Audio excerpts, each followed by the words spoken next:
Pues les doy la bienvenida. Ay, muchas gracias. Por ahí también reaccionan. Sí, sí veo, cuando reaccionan o cuando mandan mensajitos por el chat.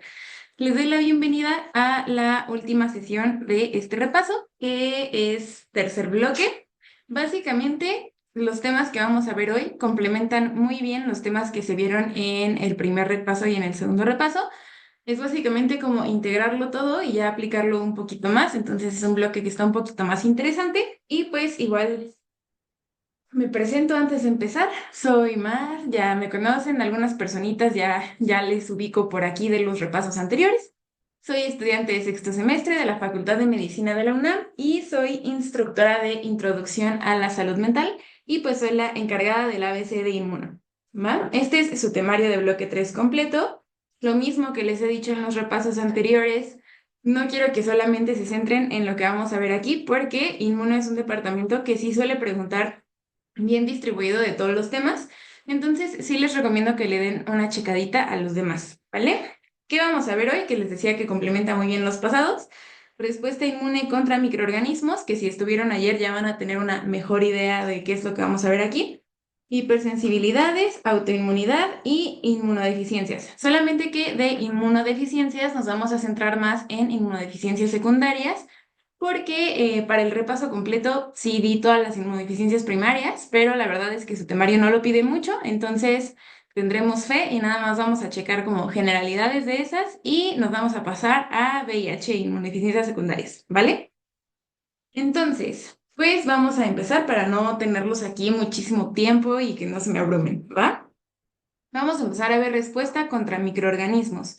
¿Qué es lo que quiero que se fijen de este tema? Quiero que se fijen en ¿cuáles son los mecanismos de la inmunidad innata, de la inmunidad adaptativa que se enfrentan contra cada tipo de microorganismo y cuál es su mecanismo de evasión?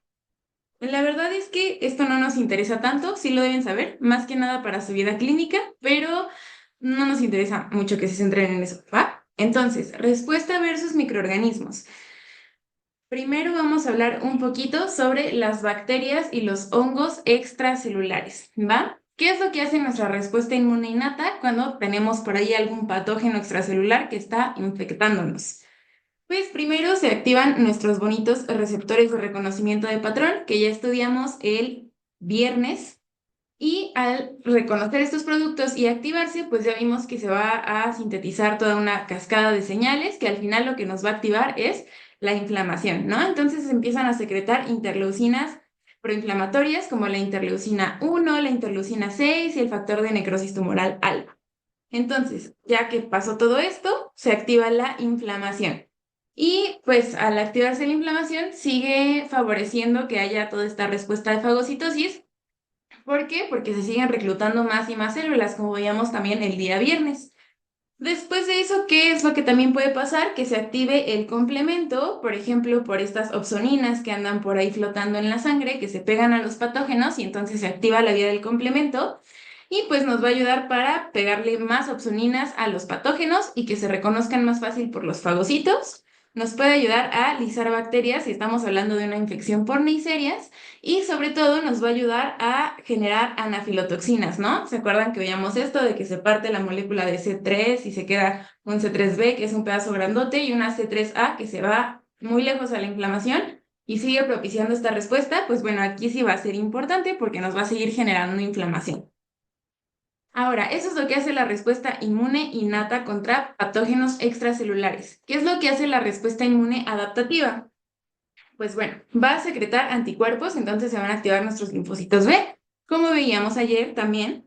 Y estos anticuerpos nos van a ayudar para neutralizar toxinas y eliminar a los microbios. También los pueden servir como opsoninas, entonces también por eso se eliminan más eficazmente estos microbios. Y al neutralizar toxinas, pues disminuyen un poco el daño que nos están causando, ¿va? Esto es muy importante porque es la principal inmunidad que vamos a tener contra bacterias capsuladas y pues en personas a las que les quitan el vaso, es decir, tienen una esplenectomía, van a tener un poquito de deficiencia en esta parte, ¿va? ¿Cuáles son los principales? Pues los que tenemos en la mucosa bien alertas para todo, que es la IgA, IgG e IgM. Y también aquí nos van a ayudar un subtipo de linfocitos que se llaman linfocitos cooperadores 17, que veíamos el día de ayer. Entonces, si se acuerdan, estos van a secretar dos citocinas, la interleucina 17 y la interleucina 22. Esta nos va a ayudar a aumentar la inflamación y va a reclutar células como neutrófilos porque va a empezar a secretar quimiosinas y va a empezar a secretar el factor estimulante de colonias de granulocitos. Entonces también va a propiciar que se generen más neutrófilos. Todo esto nos va a ayudar muchísimo para que la respuesta inflamatoria siga creciendo. Y la interleucina 22 que nos iba a ayudar en la inmunidad de barrera, que era esto de que pues propicia que se unan más los epitelios y tal vez que se favorezca un poco funciones como la secreción de moco y la peristalsis, como para que la barrera sea más fuerte y entonces así nos colonicen menos estas bacterias. Entonces, esto es lo que hace nuestro cuerpo en una reacción contra microorganismos extracelulares, ¿va? No todo es magia y colores y arcoíris, también puede causarnos daño. ¿Por qué? Porque como veíamos, toda la respuesta, toda, va a estimular la inflamación. Puede llegar a un punto en el que esta inflamación no se controle porque pues puede que el patógeno sea persistente o que simplemente nuestro cuerpo no sepa regular la respuesta inmune, eso también puede suceder y entonces esta inflamación se vuelve excesiva. Esto es algo malo, ¿va? ¿Por qué? Pues el primer paso es, por ejemplo, la septicemia. Eso quiere decir que la bacteria se diseminó muchísimo, entonces sigue propiciando esta activación patológica de la inflamación. Entonces aumenta muchísimo la inflamación. Y pues tenemos fagocitos y células que empiezan a generar especies reactivas de oxígeno al tratar también de controlar esta respuesta y no se controla, entonces ya estamos dañando el tejido y sigue esta inflamación cañona. Entonces nuestros vasitos van a estar muy dilatados y si recuerdan un poquito los principios de fisio, al dilatarse pues vamos a perder presión, ¿va? Entonces nuestra presión se va a ir al piso y podemos tener algo que se llama shock o choque séptico, que es este colapso circulatorio que se ocasiona por una inflamación excesiva, ¿va? Y todo esto a causa de una, pues en este caso, una infección complicada. Entonces, aquí el temario les pide que revisen dos conceptos, que son los superantígenos y el mimetismo molecular. ¿Por qué? Porque estos pueden contribuir a este tipo de respuestas que van a causarnos efectos lesivos en vez de un beneficio, ¿va? Entonces, los superantígenos, ¿por qué lo causan? No sé si alguien recuerde de bloque 2 que se ve todo esto de los superantígenos, pero pues es un antígeno, así como lo dice su nombre, es un antígeno muy grandote, es literalmente un superantígeno. Entonces lo que hace es pegarse a partes de nuestros receptores, como los que veíamos ayer, el TCR y el BCR, que son iguales en muchos linfocitos. Entonces, al activarse esa parte, como que se activan todos esos receptores, como que se reconoce, y ocurre algo que se llama activación policlonal. Y al activarse tantos los linfocitos, tantos linfocitos, entonces van a exacerbar esta respuesta y eso también puede ser patológico, ¿va? Y el mimetismo molecular ocurre después de una infección que puede generar antígenos que se parezcan mucho a las moléculas, déjenme acepto personitas, moléculas que se parezcan, o sea, por ejemplo, en Piógenes, que ya lo vieron, se parecen mucho las moléculas de nuestro corazón a, bueno, los aminoácidos que hay en las moléculas, células de nuestro corazón, a los que tienen que atacar una proteína de la bacteria. Entonces, como que nuestro sistema inmune se confunde y entonces empieza a atacarnos a nosotros, ¿va? Entonces puede generarnos autoinmunidad. No sé si tengan alguna pregunta de la respuesta contra bacterias extracelulares y hongos también, microorganismos extracelulares, pues.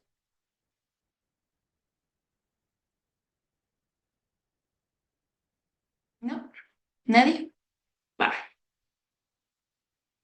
Luego tenemos que estudiar ahora la respuesta, pero contra microorganismos intracelulares, ¿va? Entonces, ¿qué es lo que hace nuestra respuesta inmune innata?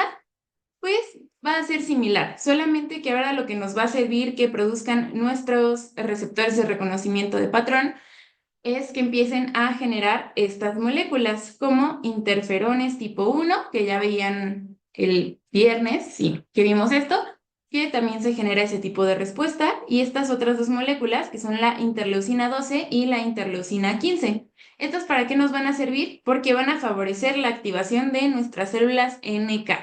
Y las células NK aquí van a ser muy importantes porque van a seguir produciendo interferón gamma, lo cual va a favorecer la fagocitosis.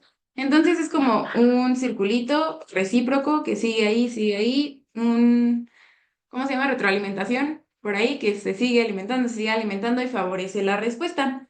Otra parte importante que vamos a tener aquí por la inmunidad innata son las células linfocíticas innatas tipo 1, porque también van a seguir produciendo interferón gamma y esta citocina proinflamatoria que es muy importante, que es el factor de necrosis tumoral alfa.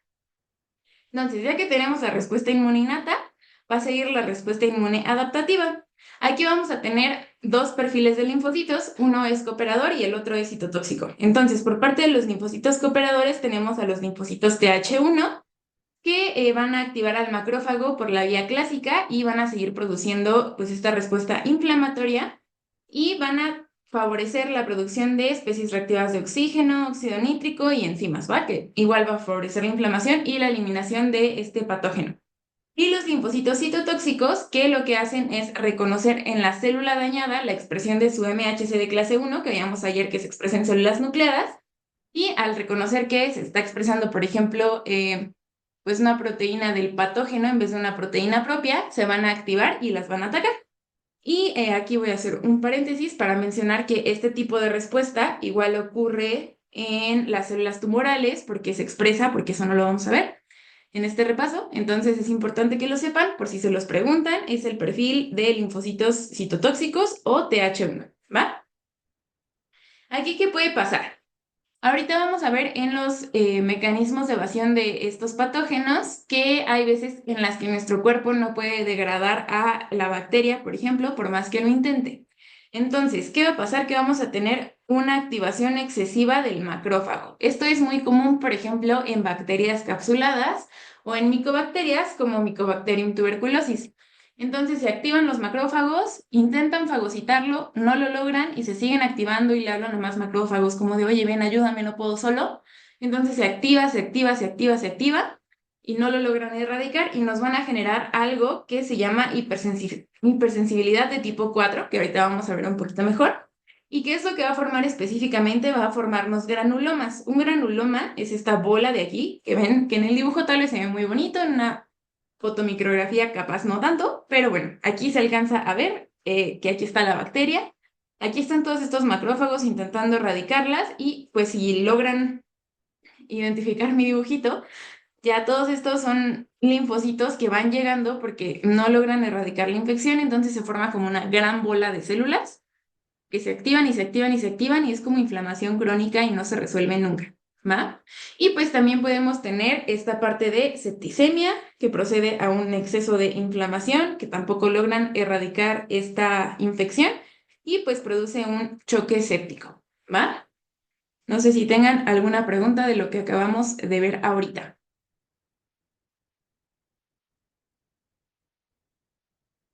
¿no? ¿Nadie? Conste, ¿eh? Después vamos a estudiar la respuesta contra virus, que la verdad es que es súper similar a la respuesta de los microorganismos intracelulares, porque al final un virus pues también es intracelular, solamente que aquí nos van a favorecer muchísimo más la respuesta contra estos virus, nos va a favorecer los interferones de tipo 1. Entonces, aquí nos van a servir muchísimo más, son como los protagonistas, ¿va? Se activan nuestros receptores de reconocimiento de patrón intracelulares y seguramente tienen una vía que se asocia a STING, como veíamos el viernes, y se van a activar interferones de tipo 1. Y entonces estos interferones pues, son muy eficaces para erradicar virus en especial. Y aquí también, pues como les decía, es parecido a la respuesta, vamos a tener a nuestras bellas células NK, que se van a activar por una falta de expresión del MHC de clase 1 en las células infectadas, porque cuando se infectan estas células muchas veces se deja de expresar el MHC porque así creen los virus muy inteligentemente que no vamos a poder reconocerlos, pero nuestra célula NK se enoja si no le enseñan su MHC de clase 1, entonces los va a atacar igualmente, ¿va? ¿Qué hace la respuesta inmune adaptativa? Pues igual aquí nos funcionan un poquito los anticuerpos. La verdad es que no tanto, pero sí nos pueden llegar a ayudar.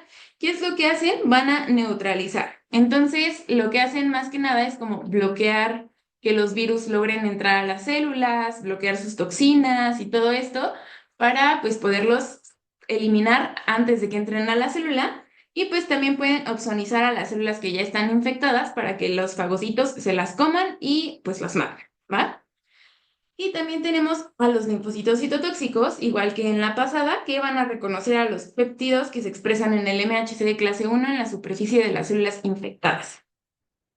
Como efectos lesivos, aquí también tenemos granulomas, igual que en la anterior, por hipersensibilidad de tipo 4, y también podemos llegar a tener hipersensibilidad de tipo 3, es decir, que se formen inmunocomplejos, que es esta unión entre un anticuerpo y un antígeno, y que anden por ahí flotando y entonces comiencen a dañar a los vasos sanguíneos y pues nos da vasculitis, ¿va? Y entonces eso genera daño también.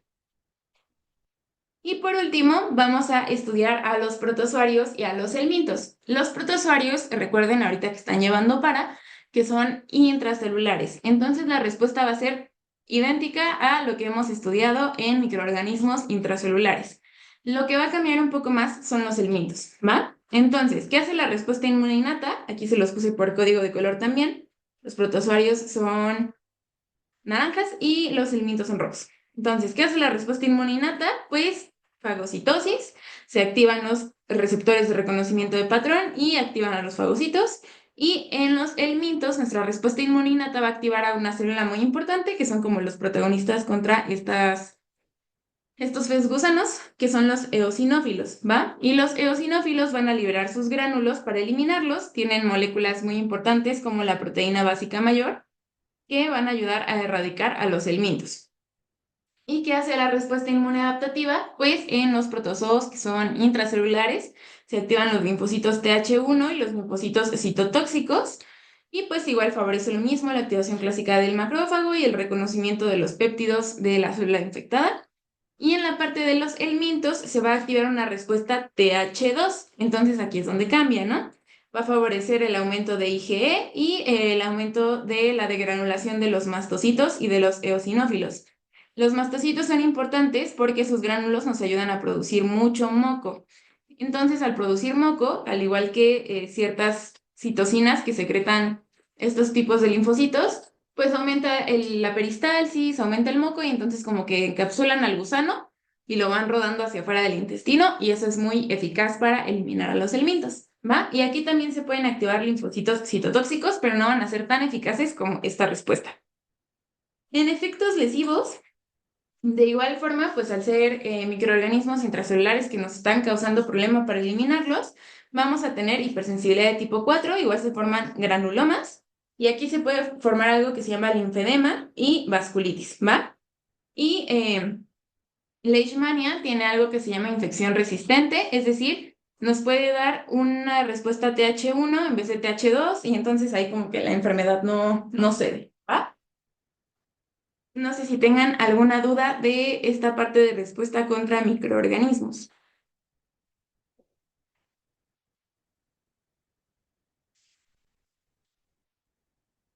¿No? ¿Nadie tiene duda? Va, pues. Entonces, les hice esta tablita donde se resume un poquito mejor cada respuesta. Tenemos la respuesta inmuninata en cada apartado y la respuesta adaptativa. Y aquí les puse que esta es análoga en células tumorales para que lo recuerden, ¿va? Para que lo puedan repasar más fácil. Está en el documento que les envío. Ahora vamos a ver los mecanismos de evasión para terminar este primer tema. ¿Qué es lo que pasa aquí? Pues en las bacterias y hongos extracelulares, el mecanismo de evasión más eficiente para ellos es evadir el complemento, porque nada más lisan neiserias. Entonces recuerden que las únicas bacterias susceptibles al complemento son las neiserias, todas las demás lo pueden eliminar. Ahora, las bacterias que son capsuladas, como su cápsula tiene algo que se llama ácido ciálico, lo que hacen es inhibir la fagocitosis, entonces pueden escaparse y pues por eso son resistentes a la respuesta. ¿Cómo qué bacterias lo pueden hacer? Neumococo y Neisseria meningitidis, ¿va? También hay un hongo que puede hacer esto, que es Cryptococcus neformans. Luego tenemos a las bacterias que tienen vellosidades y estas vellosidades tienen una gran capacidad para cambiar, para mutar. Entonces, este tipo de mecanismo de evasión se llama variación antigénica. Es decir, van a cambiar su exterior para que nuestro sistema inmune, que ya había desarrollado una respuesta muy eficiente contra esa bacteria, la pierda de vista y entonces tenga que desarrollar otra nuevamente. Entonces, por eso lo van a escapar. ¿Y qué bacterias son capaces de hacer esto? E. coli, Neisseria gonorrea y Salmonella. Y también tenemos un hongo que puede hacer algo parecido, no es exactamente lo mismo, pero para fines prácticos sí lo es, que es Cándida, porque tiene la propiedad del dimorfismo, es decir, va a poder cambiar pónganle ustedes, su apariencia para que nuestro sistema inmune no le reconozca y entonces no haya respuesta. Y las bacterias que son catalasa positivo, ¿por qué? Porque al ser catalasa positivas, van a poder captar a las especies reactivas de oxígeno. Entonces ahí tienen ustedes a nuestro sistema inmune lanzándoles especies reactivas de oxígeno para matarlas y las bacterias así de, échame más, yo aquí soporto, ¿va? Entonces, ¿qué bacterias pueden hacer esto? H. pylori y los estafilococos, ¿va? Luego vamos a ver los de las bacterias y hongos intracelulares. El principal va a ser que escapen de la fagocitosis y por eso se forman estos famosos granulomas, porque lo que hacen es inhibir el fagolisosoma, es decir, cuando ya están en la vacuolita listos para ser degradados, se salen. Así de, no, yo no voy a ser degradado hoy y se salen. ¿Y qué bacterias pueden hacer esto? Les digo que la característica es Mycobacterium tuberculosis, pero también Legionella pneumófila puede hacer, ¿va? Ahora hay otras que inhiben a las especies reactivas de oxígeno. No es como tal que las capten y así de aviéntame más. Estas nada más le dicen, tú no puedes pasar. Entonces las inhiben al tener glucolípido fenólico. ¿Y cuál es una bacteria que tiene glucolípido fenólico? Mycobacterium leprae. Y hay otras que lo que hacen es romper las membranas. ¿Cómo le hacen? Porque tienen algo que se llama hemolicina, entonces pueden lisar esto y escapar de la respuesta inmune. ¿Cuál es la bacteria capaz de hacer esto? Listeria monocytogenes. ¿Va? Los mecanismos de evasión de los virus son los más extensos y yo diría que tal vez un poquito los más preguntables, porque pueden evadir de muchas formas, sobre todo VIH, y eso por eso lo hace un virus muy especial y por eso tiene un capítulo solito para él solito en el Abas. Entonces, ¿cómo es que van a evadir la respuesta? Pues lo primero es por mutaciones. Y son les iba a decir las bacterias, ¿eh? Son los virus que tienen hemaglutinina y neuraminidasa que van a inhibir la respuesta por variación antigénica, porque van a estar mutando en su superficie. Y el más característico de estos, yo diría que es la influenza. ¿Por qué? Porque por eso nos vacunamos cada año, ¿no? Entonces es como muy característico. Por eso no hay solo una vacuna de influenza, por eso tienes que irte a poner cada año, cada diciembre, cada Navidad porque muta mucho, entonces es muy difícil de generar una sola vacuna, ¿va? También los rinovirus, que son igual como virus de la gripita, y el VIH. También eso hace que sea difícil generar una vacuna contra el VIH. Luego tenemos otro mecanismo que es la formación de señuelos y con señuelos nos referimos a que producen análogos de citocinas antiinflamatorias, es decir, son capaces ellos solitos de producir algo que apague a nuestro sistema inmunológico, ¿va? Lo que hacen es producir análogos a interleucina 10. Entonces van a inhibir a la respuesta inmune por regulación o inmunosupresión. ¿Y cuál es el virus característico y súper preguntable de esto? El virus de Epstein-Barr, ¿va? Luego también vamos a tener virus muy listillos que se van a meter en el procesamiento de antígenos, entonces van a bloquear estas vías y van a impedir que se exprese su proteína en el MHC para presentárselo y activar a los linfocitos. Tenemos a virus que inhiben a las moléculas de TAP, que si recuerdan, lo vimos ayer, estas permitían la entrada al retículo endoplásmico para degradar a los péptidos y poderlos presentar. Entonces se inhibe TAP y no se presenta. ¿Qué virus hace esto? El virus de herpes simple. Y tenemos a otro mecanismo que elimina las moléculas de retículo endoplásmico y entonces también impide que se presente. Y estos virus son el VIH y el citomegalovirus. ¿Va? Y por último tenemos este mecanismo de evasión que es la inmunosupresión, porque se bloquean pues células que son como clave para la defensa contra virus, por ejemplo, la PKR o RIG, que es receptor, esta vía de receptores, y las infecciones a las células del sistema inmune, por ejemplo, a los linfocitos T. Entonces, ¿qué virus hace eso por excelencia? Pues VIH. Y en general, si ven aquí está VIH en todos. VIH, VIH, VIH. Aquí está el virus de herpes simple, el virus de la hepatitis C, el virus de la polio y el virus de Epstein-Barr, pues también afecta a nuestro sistema inmune. ¿Va? Les digo que VIH está como en todo, entonces por eso es un virus tan importante. Y por último, en los protozoarios y el mintos, pues también vamos a tener mutaciones que pues van a inhibir a la vía por variación antigénica. Y estos son Plasmodium y Trypanosomas, son los que son capaces de generar estas mutaciones. Y por inmunosupresión, es decir, que evaden en general al sistema. Tenemos a los que evaden al complemento y a los que evaden a las células T citotóxicas, que son los equistosomas. Y tenemos a la evasión por formación de quistes, es decir, no sé si recuerden ahorita que están en para, que de repente pueden formar un quiste y entonces así no los pueden como atacar. Esa es una forma de evasión del sistema inmune también. Hay unos que expresan un grupo ABO o AB0, como se los hayan enseñado, que pues básicamente son muy inteligentes y entonces hagan de cuenta que se disfrazan de grupo sanguíneo y nuestro sistema inmune dice, ah, a ese yo lo reconozco, es mi amigo y no lo voy a atacar. Y tenemos a uno muy especial que es que evade la respuesta inmune por desprendimiento de antígeno, que es entamoeba, ¿va? No he visto mucho que les pregunten esto, solamente los quistes, pero de todas formas llévenlo fresco por si sí. Con eso terminaríamos a respuesta inmune contra microorganismos, el tema completo. Yo sé que me lo aventé tal vez un poquito rápido, no sé si tengan alguna duda o si quieran que repita algo.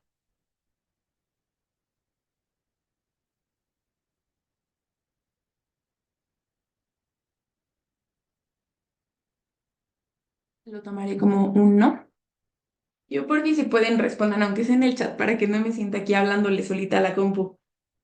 No, no Em, hay duda. Gracias. Muchas gracias. Va. Entonces vamos a pasarnos con inmunodeficiencias primarias, que les digo que nada más vamos a ver como las generalidades, porque realmente el temario no les pide que vean todas, aunque sí está en el aula, y pues la verdad prefiero enfocarme en las secundarias. Entonces, las inmunodeficiencias primarias van a ser defectos genéticos, son monogenéticos, es decir, un defecto en un solo gen, que pueden aumentar la propensión a cierto tipo de infecciones por deficiencias inmunitarias, ¿va? Por eso son inmunodeficiencias. Entonces, van a existir varios tipos, como las deficiencias del complemento, en las que les contaba el viernes que puede haber algo que se llama lupus-like, si tenemos ciertas deficiencias ya sea en los receptores o en las propias moléculas del complemento, etcétera. En las células mieloides, que es todo el linaje mieloide, llámese macrófago, neutrófilo, todas estas, si hay una mutación ahí, vamos a tener deficiencias, obviamente. En la inmunidad celular, es decir, en los linfocitos, en la inmunidad humoral, bueno, aquí linfocitos T y aquí linfocitos B, ¿va? Y las que son combinadas o mixtas, es decir, que pues fallan las dos y entonces esas son como las más graves porque no tenemos ningún tipo de defensa. Es como lo general que deben saber. De inmunodeficiencias secundarias, lo que menciona el temario es hablar primero de estas y luego de nuestra estrella de esta clase, que es VIH. ¿Qué pasa en las inmunodeficiencias secundarias? Aquí no hay como tal una mutación. Aquí lo que sucede es que van a aparecer a consecuencia de diferentes cosas, es multifactorial. Por ejemplo, tenemos la malnutrición calórico-proteica. Esta menciona el libro que es la causa más frecuente de inmunodeficiencia. Y en general, en el aula de inmuno mencionaba que un tercio de la población está afectada por deficiencia de zinc y la deficiencia de zinc es la que pone esta falla de la citotoxicidad en células NK. Esto pasa mucho en poblaciones vegetarianas porque pues no comen todo lo que comen las demás personas, entonces pueden tener deficiencias nutricionales si es que no se llegan a asesorar con un profesional de la nutrición, ¿va? También tenemos las que son iatrogénicas, que pueden ser ya sea por fármacos o por tratamientos quirúrgicos. Aquí entra la que les contaba, la esplenectomía, porque les quitan el vaso y entonces se vuelven muy propensos a infecciones por bacterias capsuladas. Y por fármacos, pues pueden ser, por ejemplo, por esteroides, por quimios, que afectan a todas las células. Entonces, por eso vamos a tener una falla en el sistema inmune. Y también podemos tenerla por enfermedades, por ejemplo, por el propio cáncer, ¿no? Que empieza a inhibir a la respuesta inmune. Entonces, vamos a hablar de nuestra estrella de este tema, que es el virus de la inmunodeficiencia humana. Este virus es un virus muy particular porque es muy inteligente para atacar al cuerpo, ¿va? Lo primero que nos piden hablar es un poquito de su estructura. Les hice el dibujo más parecido que pude al que está en su libro, por si quieren leer el tema no se me revuelvan. Vamos a tener estas patitas que tienen los virus, que está formado por la GP160 y se va a dividir en dos, ¿va? Este moñito que tiene por aquí se llama GP120 y esta colita que tiene por acá se llama GP41. Esos van a ser muy importantes porque es lo que le va a permitir el ingreso a, pues propiamente nuestra célula para poderla infectar. Luego vamos a tener otras proteínas, una que forma la matriz, que es P17, y otra que forma la cápside, que es P24. Y en su genoma vamos a tener diferentes enzimas y genes que le van a ayudar a, pues como todos los virus, transcribirse y replicarse. Entonces, vamos a tener una secuencia genética, que aquí está chueca, entonces tal vez no la van a poder leer bien, pero les pasé la presentación por si lo quieren checar. Vamos a tener una secuencia GA, y en la secuencia GAG se van a codificar estas proteínas del núcleo, que son P17 y P24. Luego vamos a tener una secuencia POL, en la cual se van a codificar todas estas enzimas y proteínas que le van a ayudar a replicarse. Y por último vamos a tener esta secuencia M, en la que se van a codificar las proteínas para que se pueda meter a la célula, es decir, GP160 o GP120 y 41. ¿Va? Estas yo sé que tal vez me van a decir eso, a mí que me importa saberlo, pues no lo sé, lo descubrirán más adelante en su vida, pero sí pueden ser preguntables, entonces por eso es importante que lo lleven en su mente, ¿va? Entonces, ahora sí, el virus de VIH, ¿a qué va a afectar principalmente? Va a afectar principalmente a linfocitos T cooperadores o TCD4 positivos, y también puede afectar a otras células del sistema inmune, como los macrófagos. O sea, no es particular nada más de linfocitos TSD4 positivos. Y también puede llegar a afectar incluso células dendríticas, aunque pues lo más común y lo que más se sabe es que infecta a estos linfocitos T. ¿Por qué? Porque van a tener esta capacidad de aferrarse a un receptor que tienen estas células, con lo cual van a poder meterse a la célula e infectarla, que es CXR4 en caso de los linfocitos T y CCR5 en caso de los macrófagos, ¿va? Eso creo que lo vieron en vivo. Entonces, ¿qué estudiamos aquí? Pues lo primero, ¿cómo se transmite? ¿No? Entonces, tenemos que el virus está en una persona que está infectada, está por ahí en su sangre, está viviendo muy feliz, replicándose, infectando a la persona. Y también lo podemos tener en secreciones corporales como el semen, por ejemplo. Entonces, ¿qué es lo que pasa? Que pues este individuo tiene contacto, sus líquidos corporales, sus fluidos con otra persona, ya sea la sangre o el semen, acuérdense que puede ser ambos, y se va a transmitir a la persona. Puede ser por contacto sexual, por agujas contaminadas, de forma transplacentaria. El chiste es que tengamos contacto, una mucosa tenga contacto con los líquidos de la persona infectada. Entonces, por ejemplo, hace no mucho me contaba una amiga que su hermano tuvo un problema en una cirugía porque estaban operando a un paciente VIH positivo y le cayó en los ojos la sangre, así que explotó algo y le cayó en los ojos. Entonces, también así es mucho menos probable, pero puede llegar a transmitirse, ¿va? No nada más por contacto sexual o por agujas, que siento que es lo que tenemos más normalizado como coloquialmente. Entonces, el virus ya entró a la persona y lo que hace es unirse a las células dendríticas por un receptor que veíamos el viernes que se llama DC-Sign. Ese receptor lo que hace es como una mielecita, o así me gusta a mí describirlo, que está por toda la célula dendrítica y entonces, pues cuando entra el virus, se pega muy fácil ahí y ahí se queda. Y entonces el virus es muy paciente, el virus sabe esperar el momento indicado, está por ahí dormido y entonces de repente nos enfermamos de algo, no sé, me da COVID. Y entonces nuestra célula dendrítica dice, ok, es hora de chambear, ya me activé, voy a viajar al ganglio para contarle a los linfocitos que hay algo que debemos atacar. Y entonces viaja al ganglio. Y ya cuando está en el ganglio, el virus dice, uy, ahora sí, aquí hay muchísimas células a las que sí puedo infectar para poderme replicar. Entonces ahí se baja, le dice muchas gracias por el transporte a la célula dendrítica, gracias, no sabía cómo llegar, y empieza a infectar a nuestros linfocitos T. Y ahora sí, ¿qué es lo que hace? Esto es esta cosa dibujada aquí, ¿va? Para que no se me pierdan.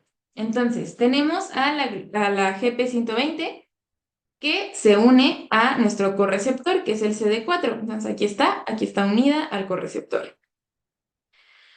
Eso va a hacer que se active un cambio conformacional en esta proteína. Entonces, si se fijan, aquí se va a estirar un poquito, como que la jala el correceptor y entonces cambia su conformación. Y al cambiarse, se puede unir al CXR4, que está por aquí abajo. Ya lo está tocando, ya está unido. Y el CXR4 va a lograr que se exprese la GP41. Entonces, como que CXR4 va a abrir las patitas de GP120 y entonces GP41 se va a exponer por aquí y se va a bajar y se va a anclar a la membrana de nuestro linfocito. Y entonces, ya que está anclado en la membrana de nuestro linfocito, va a agarrarse de la membrana del virus y de la membrana del linfocito y los va a jalar y a jalar y a jalar hasta que se fusionen. Y entonces, una vez que ya se fusionó, empieza a pues, activar su maquinaria para poderse replicar. Entonces comienza su ciclo reproductivo. Tenemos a la transcriptasa vírica inversa, que va a convertir el ARN en ADN bicatenario, y entonces las integrasas van a integrarlo al genoma de la célula y se va a formar algo que se llama provirus. Ese provirus va a estar por ahí latente, activo, esperando a que se active ese linfocito para poderse replicar de forma correcta. Entonces tenemos esto que se llama LTR vírico, que está en esta parte del genoma, y se va a activar el virus, se va a favorecer la expresión del núcleo de NF-κB, en el núcleo, perdón, y se van a unir y entonces ya se va a poder replicar y entonces ahí comienza la diseminación del VIH. Obviamente nuestro sistema inmune no es tonto, ¿no?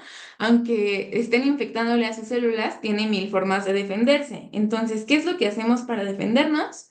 Pues lo primero, al ser un virus, vamos a aumentar la secreción de interferones de tipo 1 y los interferones de tipo 1 van a favorecer la expresión de ciertos factores que tenemos en el cuerpo para restringir al VIH, los cuales son estos de aquí. Tenemos a ApoVec3, a TRIM5-alfa, a SAMHD1 y a la teterina.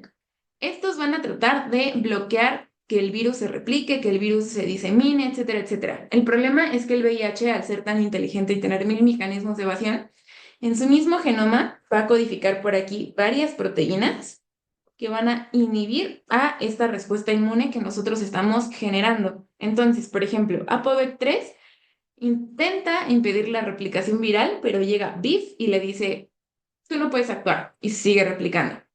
TRIM5-alfa se encarga de degradar el proteasoma y la cápside vírica, lo cual lo desestabiliza. Entonces, como que por ahí vamos ganando, ¿no?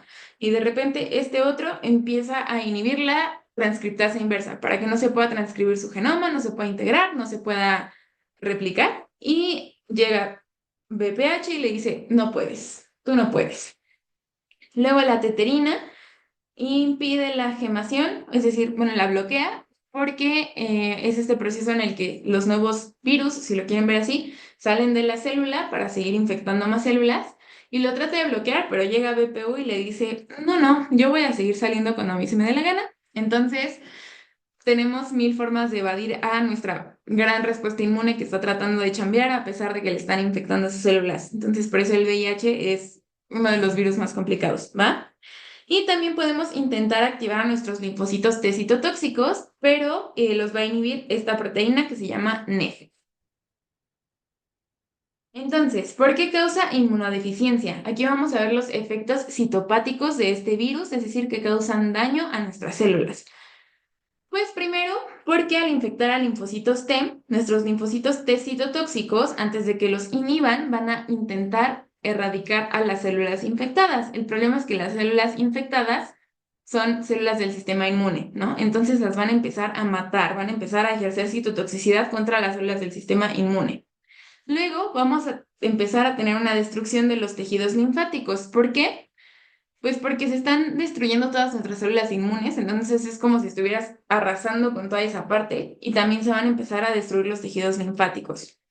Luego vamos a tener que se empieza a inducir apoptosis por la entrada de calcio a las células al momento de que entra el virus, entra calcio con el virus y entonces se activa de forma crónica la apoptosis en nuestros linfocitos, ¿va? Entonces empiezan a morir también por eso.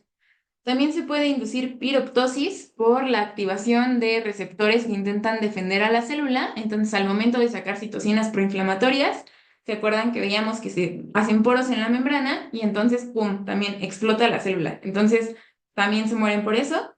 Y pues en general también los anticuerpos específicos contra VIH, porque lo que hacen es opsonizar o neutralizar, intentar neutralizar la entrada del virus y se pegan a las células T y pues igual las vamos a terminar eliminando, entonces se causa una inmunodeficiencia.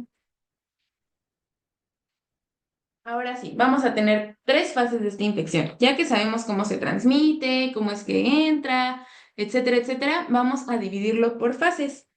Primero vamos a tener una fase aguda, a la que también se le puede llamar síndrome agudo por VIH, que se va a caracterizar por la fase de viremia, es decir, la fase de diseminación del virus, y va a ser un poco inespecífica, va a ser como si tuviéramos una gripa. Entonces vamos a tener cefalea, fiebre, faringitis, linfadenopatías, que son los ganglios inflamados, y tal vez tantito como prurito, porque tenemos tal vez tantita erupción cutánea. Entonces es muy inespecífico, generalmente aquí no se piensa en una infección por VIH, porque esto suele ser como, es una gripita, ¿va? Esto suele aparecer de 3 a 6 semanas posterior a la infección, se dice que hasta la seroconversión. Luego tenemos la fase crónica, en la cual el virus puede durar latente por muchísimos años, entonces por eso es crónico, porque está durante muchos años ahí como estable, escondido en nuestros órganos linfoides, y pues también por eso se le llama a esta fase fase de latencia. Aquí generalmente las personas son asintomáticas, pero pueden llegar a presentar alguna que otra infección, pero es como una infección así de, pues se enfermó como todos nos enfermamos, entonces tampoco le dan mucha importancia, ¿va? Aquí empiezan a caer poco a poco nuestros linfocitos T. Entonces, si aquí estaban bien, aquí se caen un poquito porque empieza la fase aguda, luego como que se estabilizan en el periodo de latencia y aquí ya van para abajo hasta que llegamos a esta última fase, que es el síndrome de la inmunodeficiencia adquirida o el SIDA. ¿Esto cuándo se da o cuándo se dice que un paciente ya tiene SIDA? Cuando tenemos menos de 200 células por milímetro cúbico o por mililitro, como le quieran llamar, que pues quiere decir que ya tenemos muy poquitas células T. Entonces aquí sí ya empieza lo feo. ¿Por qué?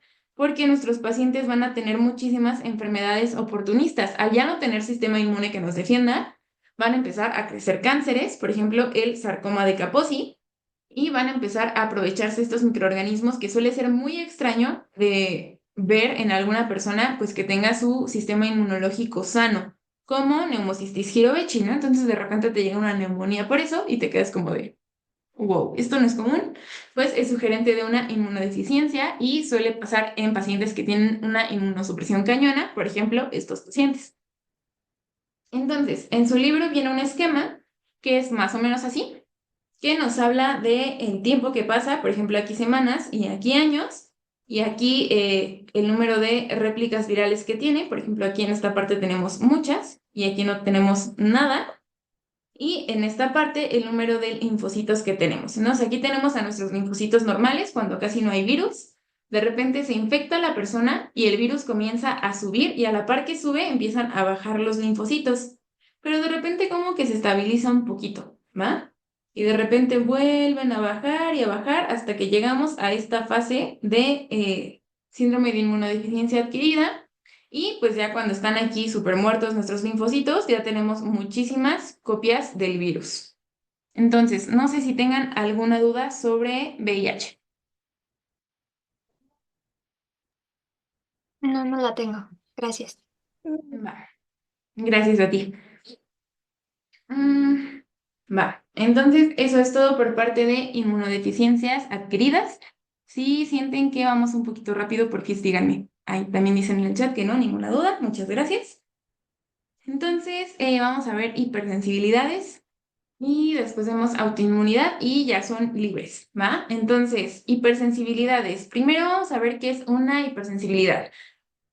A mí me gusta mucho escribirlo como una respuesta muy exagerada contra algo que tal vez no deberíamos tener. Entonces, por ejemplo, es ser hipersensible, por eso hipersensibilidad, ¿va? Eres muy sensible a algo, reaccionas de forma muy exagerada. Entonces, son trastornos que se causan si bien por nuestro sistema inmunológico, pero pueden ser por varias causas. Entonces, por ejemplo, ¿qué causa hipersensibilidad?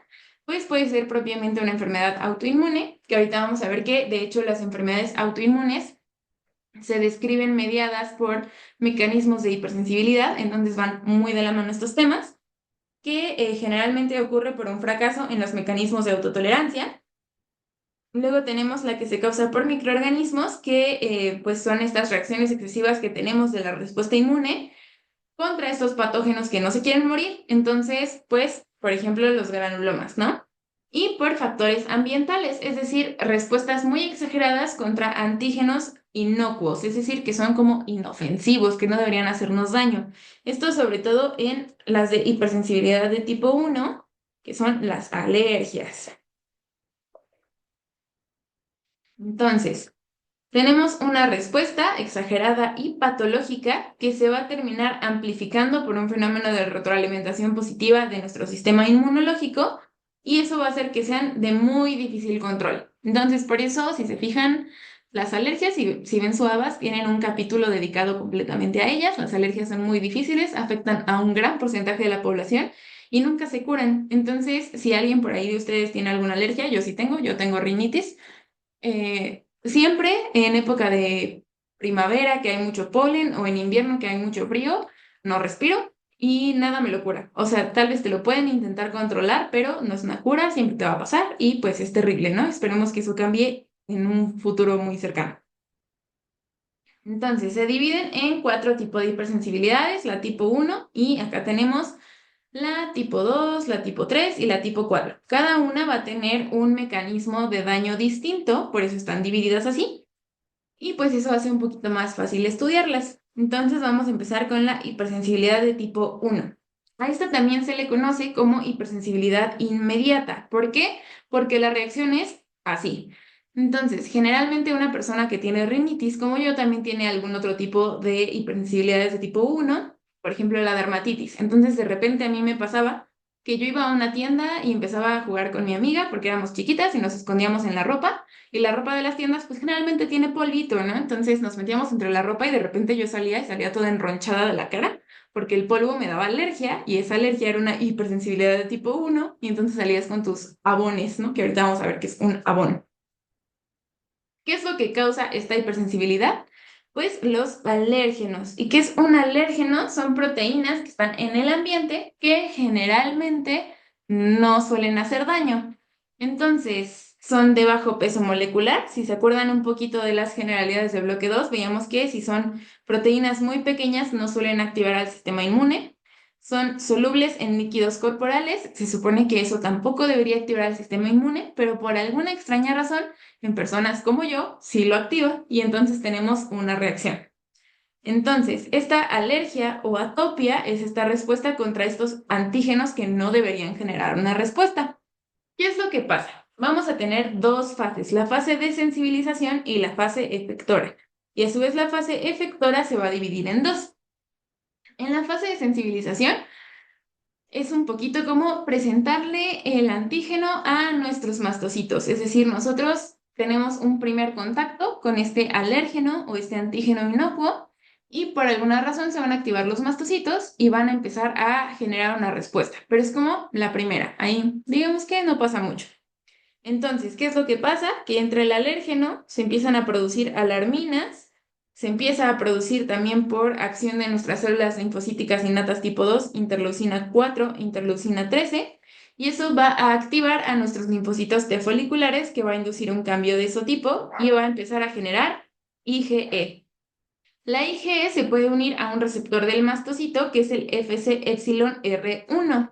Y ese receptor, al unirse a la IgE y activarse, va a ocasionar que se degranule nuestro mastocito. Entonces se degranula y empieza a liberar muchas moléculas, como estas citocinas, mediadores lipídicos que aumentan la inflamación y pues en general, dependiendo del tipo de mastocito que tengamos, van a tener más de una o menos de otra, ¿va? Entonces tenemos 2 tipos de mastocitos. Los que viven en mucosas, que tienen abundantes leucotrienos y muchísimo, muchísimo de este receptor, es decir, se degranulan muy fácil. Y también pueden tener triptasa y un poquito de histamina, que la histamina, si se acuerdan un poquito de la clase del viernes, es un mediador de la inflamación muy importante.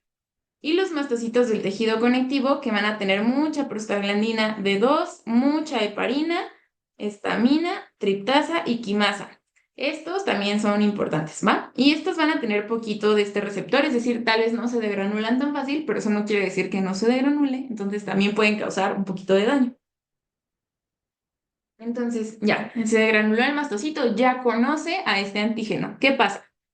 Que después va a haber una reexposición, es decir, vamos a volver a exponernos a este antígeno y va a activarse de forma más fácil porque ya tenemos esta IgE preexistente por ahí que ya lo reconoce y entonces rápido, rápido se pega al receptor y empieza a degranularse el mastocito. Entonces, esta es la fase efectora. Aquí vamos a estudiar un poquito más qué es lo que tienen estos gránulos que causa esta respuesta exagerada, que es un poquito como la fisiopatología de la hipersensibilidad de tipo 1. Vamos a tener en nuestro mastocito aminas vasoactivas como la histamina, ¿va? Que va a aumentar la permeabilidad vascular, es decir, va a activar el endotelio y va a sintetizar relajantes vasculares como el óxido nítrico, es decir, va a favorecer la vasodilatación. Esto es lo que nos va a formar nuestro abón y el eritema, es decir, que se ponga roja la zona y que nos salgan como ronchas. También van a tener enzimas y proteoglucanos como la triptasa y la quimasa que van a cortar colagenasa y entonces van a empezar a degradar membranas basales y pues empiezan a generar un poquito de daño tisular. Entonces esto es como la parte más importante de esta hipersensibilidad. Les contaba que teníamos dos fases efectoras. Tenemos una que es inmediata, es decir, que pasa luego, luego, y otra que es tardía, que empieza un poquito después. No tan después, no es decir que pasen 2 semanas, pero si no es a los minutos, puede pasar un poquito más de tiempo, pueden pasar horas, ¿va? Entonces, en la efectora inmediata vamos a tener esto que se llama abón, que es esta ronchita que les decía que yo me metí a jugar a la ropa y salía toda enronchada. Esa es la fase efectora inmediata. Se forma este abón y se pone rojito dentro de la primera hora. Y esto está mediado por histamina, triptasa y quimasa. Y en la fase efectora tardía ya va a haber un aumento en la quimiotaxis de leucocitos, entonces ya no nada más vamos a tener mastocitos, de hecho aquí va a cambiar el protagonista y las células que más van a causarnos lesión tisular son los eosinófilos. Entonces, si se acuerdan, y los linfocitos TH2. En la clase de ayer veíamos en la diferenciación de linfocitos T efectores que los linfocitos TH2 pueden diferenciarse por un estímulo ya sea de los elementos o de un alérgeno. Entonces, este es el caso. Hay un alérgeno, se empiezan a diferenciar, pasa un poquito más de tiempo y estos son los que causan lesión tisular, ¿va?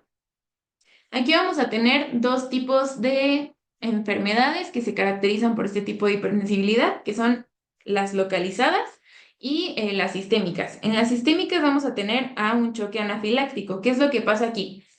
Pues como veíamos, la histamina y estas aminas vasoactivas que hay en el mastocito van a propiciar la inflamación. Entonces, al igual que en el choque séptico hay una vasodilatación exagerada, pues si aquí se activan muchos mastocitos, por ejemplo, por una intoxicación así cañona, vamos a tener todo vasodilatado, todo nuestro sistema. Todos nuestros vasitos van a estar súper vasodilatados. Y entonces eso también puede causarnos un colapso circulatorio. Entonces una respuesta de anafilaxia sí es importante atenderla porque puede causar un choque anafiláctico, ¿va? Y también tenemos enfermedades como el asma, que por ejemplo la histamina, aparte de vasodilatar, también es un broncoconstrictor, es decir, cierra los bronquios y pues asma. También tenemos la rinitis, que es una inflamación de los cornetes, acá súper cañona, que no te deja respirar, que es lo que les decía que tengo yo. Y tenemos la dermatitis atópica, que se caracteriza por estas ronchitas que le salen a las personas cuando están en contacto con algo que les causa la alergia, ¿va? Entonces, no sé si tengan alguna duda de hipersensibilidad de tipo 1. No hay duda. Va, muchas gracias, Andrea. Entonces vamos a pasarnos a las otras tres, que ya son un poquito más cortitas. Tenemos a la hipersensibilidad de tipo 2, que está mediada por anticuerpos, a la hipersensibilidad tipo 3, que está mediada por inmunocomplejos, y a la tipo 4, que está mediada por linfocitos T. Entonces, la tipo 2, ¿qué es lo que causa esta hipersensibilidad? Que se forman anticuerpos IgG o IgM específicos contra componentes propios de nuestra célula, es decir, de la matriz extracelular o pues en general como de lo que está por allá afuera, ¿no? ¿Qué es lo que pasa? Que estos anticuerpos se pegan a la célula y eso es lo que va a causar daño. Entonces, lo que quiero que recuerden aquí es que son anticuerpos fijos. Vamos a tener distintos mecanismos de daño dependiendo qué es lo que quiera hacer este anticuerpo. Entonces, por ejemplo, tenemos la opsonización y fagocitosis, que quiere decir que se pega el anticuerpo a la célula y entonces la opsoniza y puede activar fagocitosis. ¿Por qué? Porque los anticuerpos son opsoninas. Entonces está ahí, la reconoce nuestra célula, se activa, la fagocita y entonces eso causa daño porque ese anticuerpo no debería de estar ahí, está en un lugar que no está dañado, ¿va? Vamos a tener varias enfermedades que se caracterizan por este mecanismo de daño, como la eritroblastosis fetal, la púrpura trombocitopénica autoinmune, la anemia hemolítica y las reacciones transfusionales, como si te transfunden un grupo sanguíneo que no era, puedes tener este tipo de reacción y entonces empiezan a generar anticuerpos que van a empezar a alisar a tus eritrocitos, ¿va? Luego tenemos la inflamación, que pues nuestro sistema de complemento va a empezar a liberar sus anafilotoxinas como C3A y C5A y se van a empezar a reclutar neutrófilos y macrófagos y entonces van a empezar a activar sus receptores y a liberar sus enzimas y atacarnos y atacarnos y atacarnos. Y pues vamos a tener aquí dos enfermedades características por este mecanismo de daño, que es el síndrome de Goodpasture y el pénfigo vulgar. Y luego tenemos el último mecanismo de daño, que son las alteraciones funcionales, que a mí me parecen las más interesantes, porque el anticuerpo aquí lo que va a hacer es pegarse a un receptor y dependiendo de qué tipo de anticuerpo sea, va a activar ese receptor, es decir, a estimular su función o a bloquearlo e inhibirlo por completo. Y entonces aquí pues vamos a tener enfermedades como la enfermedad de Graves, la miastenia grave o miastenia gravis, como le quieran decir, y la anemia perniciosa. Estas son como las características. Ahorita las vamos a ver un poquito mejor en autoinmunidad. Luego tenemos la hipersensibilidad de tipo 3, que es mediada por inmunocomplejos. ¿Por qué se causa? Pues porque se empiezan a formar estos inmunocomplejos que se forman de anticuerpos y ya sea autoantígenos o antígenos extraños que se pegan y empiezan a quedarse por ahí circulando. Entonces lo que quiero que recuerden aquí es que sí está formada por anticuerpos, pero circulantes, que son los inmunocomplejos. Estos se van a empezar a acumular en zonas de ultrafiltrado. Entonces se empiezan a depositar, por ejemplo, en las articulaciones o en los vasitos sanguíneos, se empiezan a depositar y entonces empiezan a generarles daño, ¿va? ¿Qué es lo que puede hacer que se formen estos inmunocomplejos y se queden circulando en vez de eliminarse? Porque si se acuerdan un poquito de la clase de complemento, tenemos receptores que se encargan de eliminar a estas moléculas. Puede que sean muy pequeños, entonces hagan de cuenta que los receptores no los pueden atrapar y entonces como no los pueden atrapar y se escapan, se empiezan a acumular. O que sean antígenos catiónicos. ¿Por qué? Porque se pueden quedar pegados por la diferencia de cargas ahí como en la pared de las células y entonces ya no se eliminan. ¿Va?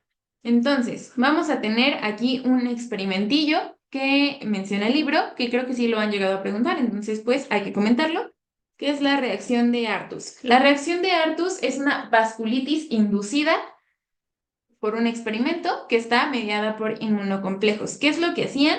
Le inyectaban a un animal de forma subcutánea un antígeno, que ya este animal estaba previamente como inmunizado contra este antígeno, y observaban que se empezaba a generar vasculitis de forma local. Entonces, si se lo ponían aquí, aquí empezaba la respuesta y empezaba a crecer, y se generaban trombos y se ocluía la zona y eso conducía a necrosis. Entonces, el experimento o la reacción de Artus está mediada por hipersensibilidad de tipo 3.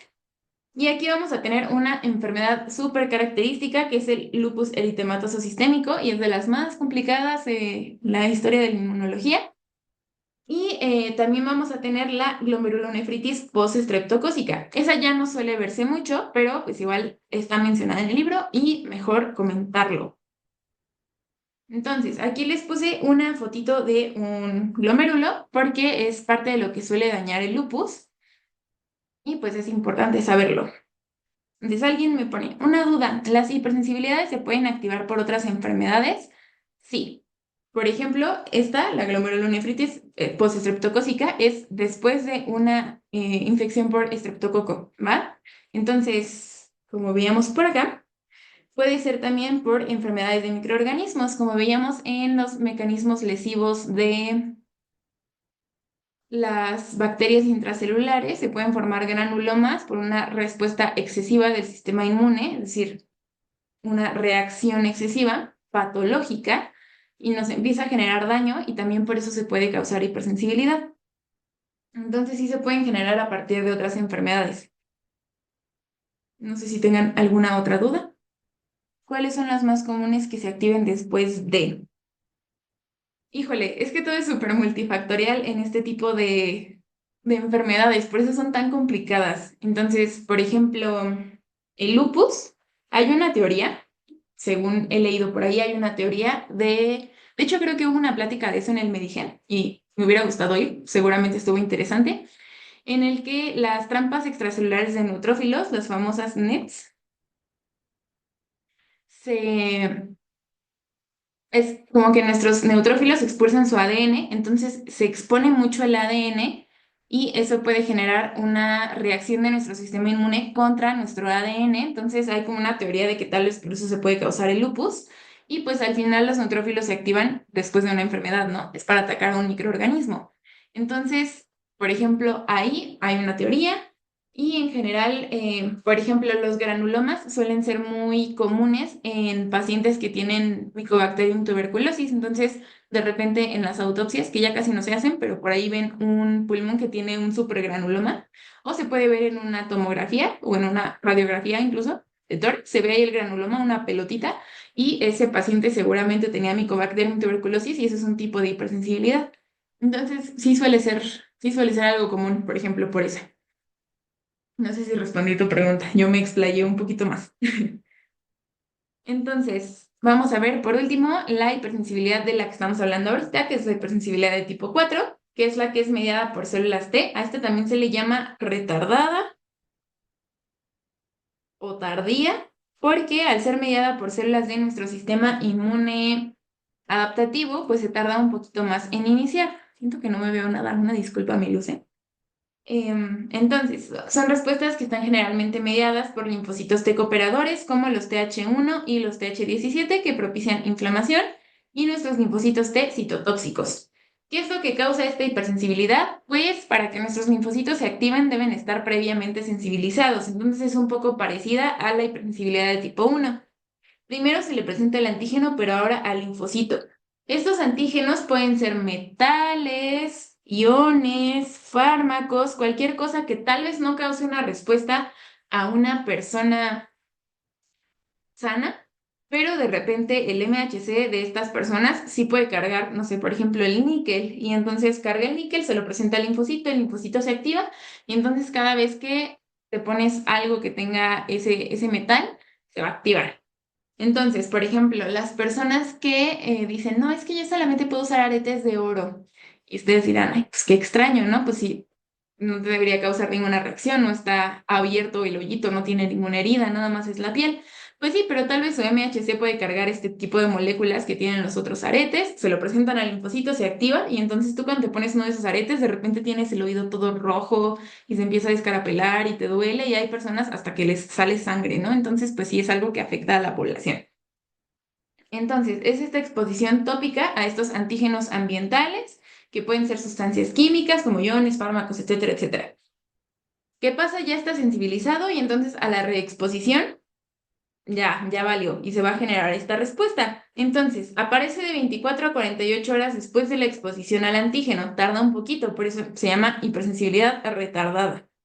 Y a diferencia del Avon, lo que va a aparecer es una lesión indurada. Es decir, el Avon, no sé si a alguno de ustedes les haya pasado, o alguna de ustedes, que le sale la ronchita de la alergia. Entonces, si han tocado esa ronchita de la alergia, es muy similar a una ronchita de un mosquito. Es como blandita, si la rascas o la aprietas, se queda ahí marcado. Entonces, como que es blandita, movible, pues. A diferencia de esa, esta lesión es indurada por la producción de fibrina. Entonces es como una bolita dura que tienen ahí. Esa es su reacción, ¿va? Entonces aquí vamos a tener diferentes respuestas, como la dermatitis de contacto, que está mediada por TH1, que es esto que les comentaba, de que, no sé, me causa alergia ponerme crema. Entonces me pongo la crema y de repente empieza a hacerse como dermatitis, como la dermatitis atópica, pero es diferente, esta es dermatitis de contacto. Y tenemos la reacción granulomatosa, que es de la que hemos venido hablando durante todo este tiempo, que es mediada por linfocitos T y macrófagos. Estos son como las células características del granuloma, que se forma esta pelotita muy grande, que aquí les puse esta imagen que les digo que tal vez aquí no se ve tan bonita como en los dibujitos, pero pues al final está conformada por macrófagos activados. Ay, dejo de pintar mi lápiz, no sé por qué, pero bueno, ahí más o menos lo ven, de macrófagos activados, de estas células gigantes que tienen como muchos núcleos que se llaman células de Langhans y pues de linfocitos, de fibroblastos que están por ahí tratando de ayudar a la respuesta y nada más nada erradica este patógeno, entonces se forma este granuloma. Y por último, tenemos esta reacción de acá que también puede que sea preguntable, que son estas pruebas con tuberculina, que lo que hacen es en pacientes que tienen la sospecha de que hayan tenido infecciones, por ejemplo, por Mycobacterium tuberculosis, les inyectan el antígeno. Entonces, por ejemplo, la prueba de Mantux es contra Mycobacterium tuberculosis. Les hacen esta marquita y donde se pone el antígeno, ¿no? Y si a los 2 días se forma esta induración, quiere decir que la prueba es positiva y que la persona está sensibilizada contra ese antígeno, es decir, que ya estuvo expuesto. Si no llegara a crecer, pues quiere decir que es negativa, ¿va? También tenemos la prueba de Fernández, que es contra Mycobacterium leprae, que son las que generalmente causan este tipo de enfermedades de granulomas. No sé si tengan alguna pregunta de hipersensibilidades. No, va. Muchas gracias. Entonces vamos a pasarnos a esta última parte, que es la parte de autoinmunidad. Es la parte más complicada porque en pregrado te piden que te aprendas esto y generalmente no nos dan un poquito más de información, pero pues es lo que pide el temario, entonces vamos a verlo. La autoinmunidad pasa cuando se pierde la tolerancia frente a lo propio. No sé si recuerden de bloque 1 esta propiedad del sistema inmune, que es la autotolerancia. Es como el juramento hipocrático, así de no dañar nunca a los demás, es no dañarnos nunca a nosotros mismos con nuestro sistema inmune, ¿va? Pero esto se puede perder por diferentes mecanismos. Por ejemplo, por la misma genética, es decir, que tengamos ciertas mutaciones, ya sean germinales, es decir, que nacemos con ellas, o somáticas, que han sido adquiridas a lo largo de la vida, lo cual va a ocasionar que seamos susceptibles a atacar ciertas moléculas, por ejemplo, moléculas propias, o que tengamos diversos polimorfismos. Los polimorfismos, si recuerdan un poquito de la clase de ayer, son esta variación entre las moléculas del MHC por la variación del ADN que tenemos de persona a persona. O sea, es común que tengamos polimorfismos, pero hay ciertos polimorfismos que nos van a hacer más susceptibles a cargar moléculas propias. Entonces, por ejemplo, el libro menciona que las personas que tienen el HLA-B27 tienen más susceptibilidad a desarrollar esta enfermedad que se llama espondilitis anquilosante. Y así van a ir viendo a lo largo de su carrera que cada vez se utilizan más este tipo de clasificaciones genéticas por mutaciones. Entonces, por ejemplo, yo ahorita que estoy en el INCAN, veo muchísimo en la parte de hematología, en el piso de hemato, que las leucemias y los mielomas ya se causan más, y los linfomas también, por mutaciones genéticas. Entonces, son estas personas que tienen diferencias en su genoma que son más susceptibles a desarrollar enfermedades, ¿va? Eso puede ser tanto autoinmunidad como neoplasias. Luego tenemos una falla en el sistema inmune, ese es como el siguiente paso, que es la pérdida de tolerancia. Y esto puede pasar por, o sea, es cosa de nuestro sistema inmunológico, ¿ok? Siento que es lo que está menos estudiado de todo esto. Y luego tenemos los factores ambientales, que es la exposición a ciertos factores que va a generar neoantígenos. Por ejemplo, la luz ultravioleta, que nos está dañando ahí la piel y genera neoantígenos. El tabaquismo, que es lo que es como factor de riesgo para cualquier enfermedad, si se ponen a pensar este punto de la vida. Y ciertas infecciones, ¿ok? Son estos factores de riesgo ambientales que van a exponernos a una situación en la que nuestro sistema inmune pierda la autotolerancia y entonces nuestras mutaciones genéticas puedan presentarle a nuestros linfocitos esto que no deberían presentarle. Entonces, necesitamos que estas tres esferas convivan para que haya autoinmunidad. Si se fijan, la autoinmunidad está justo en medio. No es como que sea por obra de magia o porque de repente nada más fumé un cigarro y entonces ya voy a tener autoinmunidad, no. Pero si tenemos estos tres factores, pues puede que sí llegue a pasar. Entonces, no me quiero meter mucho en esto para no robarles mucho tiempo, pero tenemos dos tipos de tolerancia. Tenemos la tolerancia central y la tolerancia periférica, y en ambas puede haber mutaciones. Estas son mutaciones que se han llegado a preguntar. Entonces, por ejemplo, en la tolerancia central es cuando se le presenta a nuestros linfocitos autoantígenos. Y estos autoantígenos, como que le dicen, a ver, ¿reconoces esto? Esto es riñón. Y si el linfocito se activa, entonces, tras lo sacan. Y si el linfocito no se activa, entonces dicen, ah, muy bien, sabes que esto es nuestro y no lo vas a atacar, te puedes quedar. ¿Qué molécula hace esto? Es un gen que se llama aire. Aire le presenta a nuestros linfocitos, o bueno, genera como todas estas moléculas para presentárselas a nuestros linfocitos. ¿Qué pasa si hay una mutación en aire? Pues se genera este síndrome poliendocrino autoinmune que se abrevia SPA1 y en general se conoce como APC por los síntomas que causa, etcétera, etcétera, etcétera. Entonces, ¿cómo me acuerdo yo que la mutación de aire causa APC? Porque las dos empiezan con A, por si les sirve recordarlo igual que yo. Luego tenemos la tolerancia periférica, en la cual es para ver si hay coestimulación. Si hay coestimulación, sigue la activación.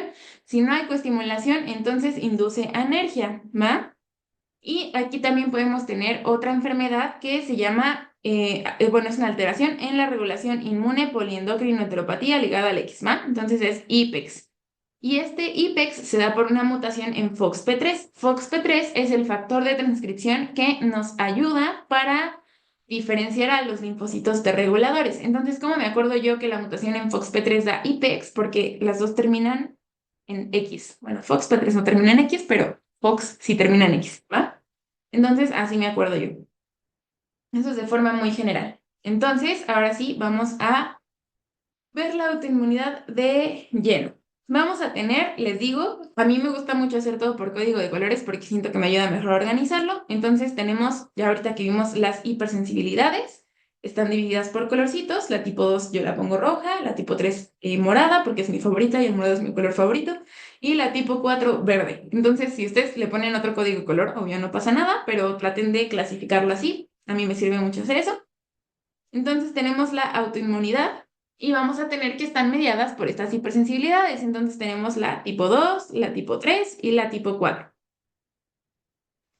Ya les había mencionado algunas, ahorita como en el apartado anterior, pero vamos a ver un poquito más de los síntomas generales. No les voy a dar el cuadro clínico porque la verdad no vale mucho la pena perder el tiempo con eso ahorita, que ya sé que están súper juntos sus exámenes. Entonces vámonos a los síntomas característicos de cada cosa. La anemia perniciosa. La anemia perniciosa es dada por un mecanismo de daño de alteración funcional y se generan anticuerpos antifactor intrínseco o anticélulas parietales. Entonces, aquí es una fotito de su libro. Lo que hace el anticuerpo es unirse al receptor para el factor intrínseco, lo bloquea y entonces ya no puede unirse el factor intrínseco, y al tener una deficiencia de factor intrínseco vamos a tener un tipo de anemia que es una anemia megaloblástica. La anemia megaloblástica se caracteriza por un aumento del volumen corpuscular medio, que es el aumento de tamaño de nuestros eritrocitos. Entonces el estudio dice, tienes unos eritrocitos muy grandes y no sé por qué. Por glositis, que es inflamación en la lengua, y por quelitis angular, que es cuando se les parte a las pacientes aquí en la comisura de los labios, y entonces tienen ahí rajaditas, ¿va? Esos son como los síntomas característicos de este tipo de anemia. Luego tenemos la enfermedad de Graves, que también se da por una alteración funcional. Aquí lo que se genera son anticuerpos anti-TSH, el receptor de TSH, y lo que pasa es que se pega el anticuerpo y estimula el receptor. Entonces vamos a tener un hipertiroidismo, a pesar de que no tengamos un aumento de las hormonas tiroideas. Y entonces estos pacientes pueden tener bocio por el aumento de la tiroides, el tamaño, y exoftalmos por el propio hipertiroidismo que se acumula y entonces se les botan los ojitos a los pacientes. Entonces aquí les puse una fotito y aquí también está la captura del ABAS para que lo recuerden. Luego tenemos la miastenia grave, que también se da por alteración funcional. Aquí lo que pasa es que se generan anticuerpos antirreceptor de acetilcolina y se bloquea. Entonces lo que vamos a tener es debilidad muscular y en estos pacientes un dato clave es que tienen ptosis palpebral, perdón, es que se les cae un ojito. Yo sé que tal vez no me veo mucho en la cámara, pero por eso ahí está la foto, ¿va? Se les cae un ojito como el párpado, no lo pueden abrir porque tienen debilidad muscular y pues es algo que se va deteriorando con el tiempo, entonces la debilidad muscular puede llegar a ser súper grave, ¿ok? Luego tenemos el pénfigo vulgar, que como veíamos en el apartado anterior, se da por un mecanismo de daño de inflamación. Y aquí lo que pasa es que se generan anticuerpos antidesmogleína 1 y 3, que son parte muy importante de la piel histológicamente, tal vez lo recuerden por ahí. Entonces lo que pasa es que la piel se empieza como a abrir, no se pega, y entonces al abrirse se empiezan a generar estas ampollas en la piel y en las mucosas. Aquí también les puse una pequeña imagen de cómo es que puede llegarse a ver esto. Luego tenemos la púrpura trombocitoménica autoinmune, que se da por opsonización y fagocitosis, y lo que pasa es que se generan anticuerpos antiglucoproteínas 2B3A o glucoproteínas 1B9, que son parte muy importante para activar a las plaquetas. Entonces, pues empiezan a pegarse a las plaquetas estos anticuerpos y la opsonizan y entonces llegan los fagocitos y se comen a las plaquetas. Entonces, nuestros pacientes van a tener signos de hemorragia porque no van a tener plaquetas, entonces no van a poder coagular, ¿va?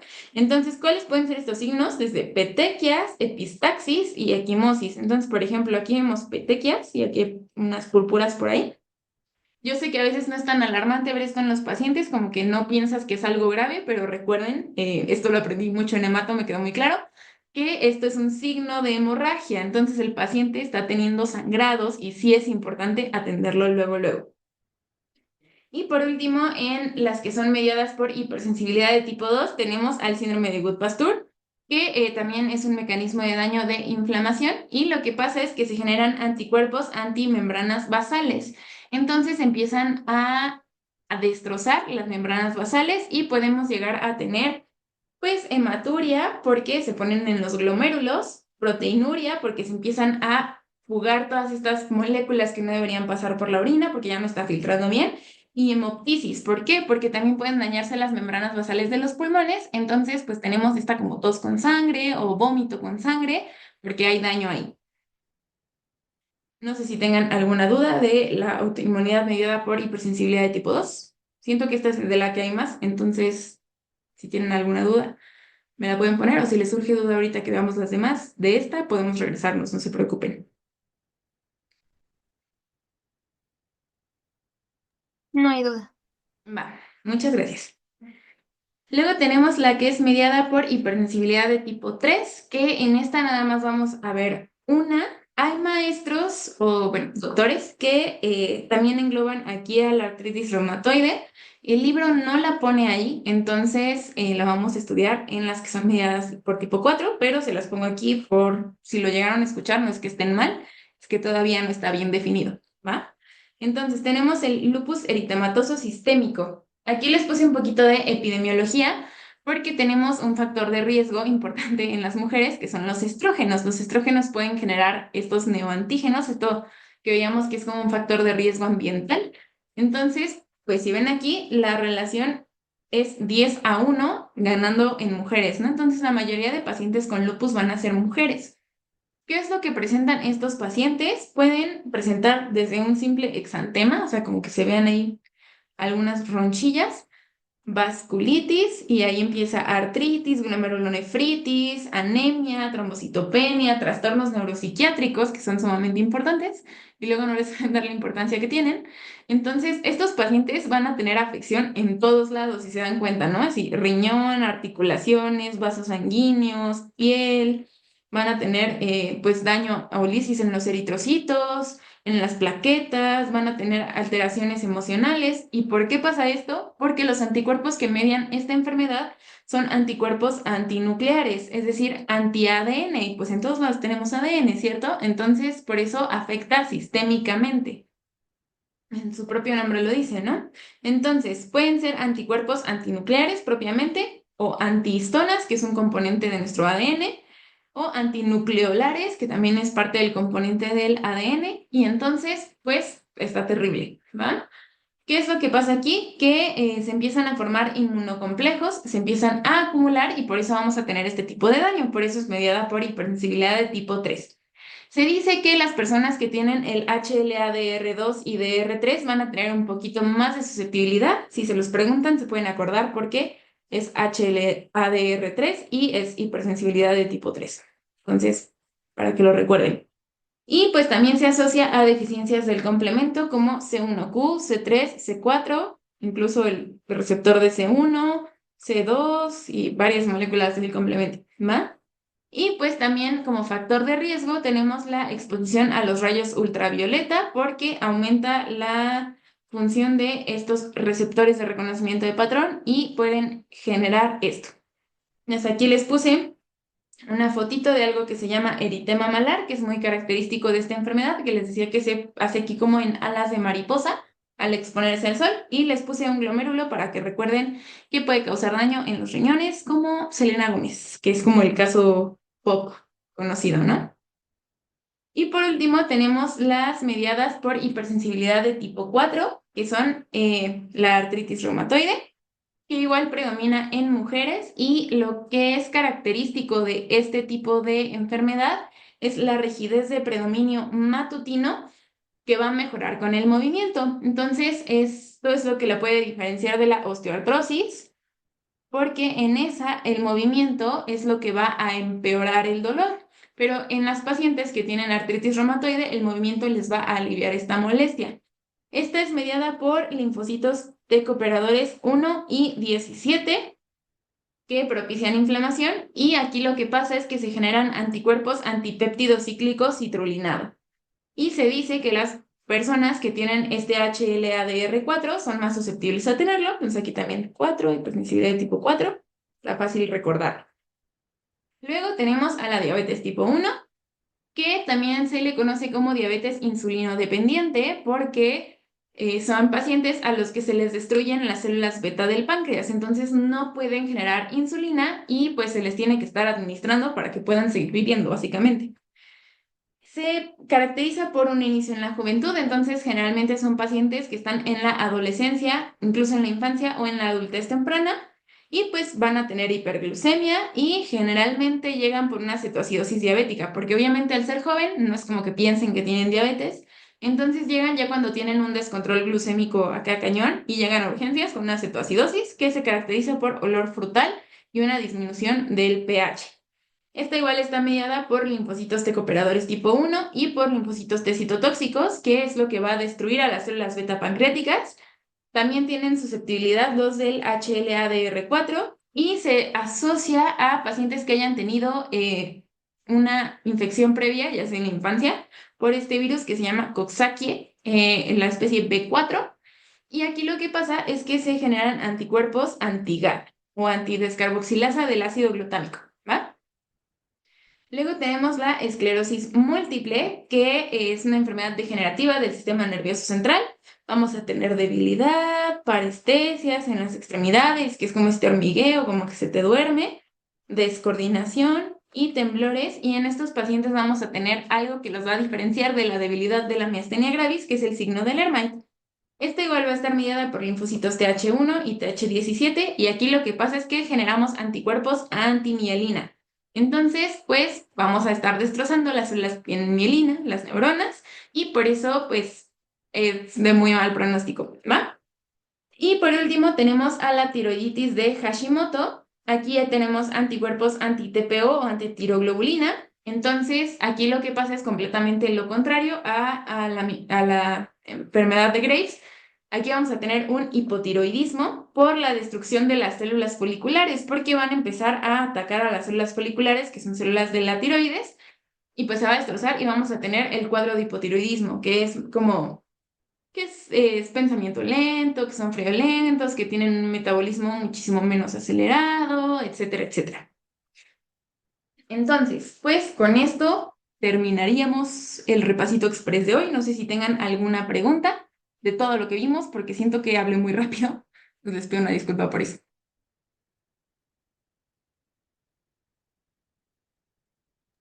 No, no hay duda. Muchas gracias.